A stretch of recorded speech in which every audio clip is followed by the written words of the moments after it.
Hello everyone. In today's video, I will show you how to completely uninstall, delete, or remove uTorrent from your Windows 11 computer.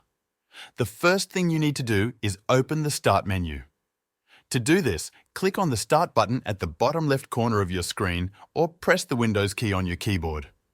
In the search bar, type Control Panel and click on the Control Panel app that appears in the search results.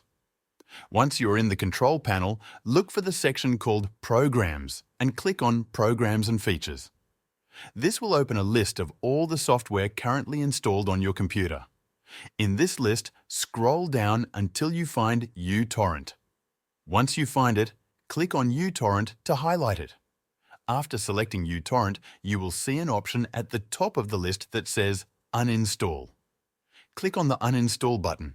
A pop-up window will appear asking if you are sure you want to uninstall uTorrent. Click on Yes to confirm that you want to proceed with the uninstallation. The uninstallation process will now begin. You may be asked to go through a few steps to complete the removal.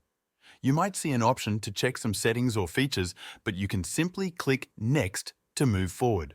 Then click on Uninstall to continue the process. Once the process is finished, you will see a message confirming that uTorrent has been uninstalled.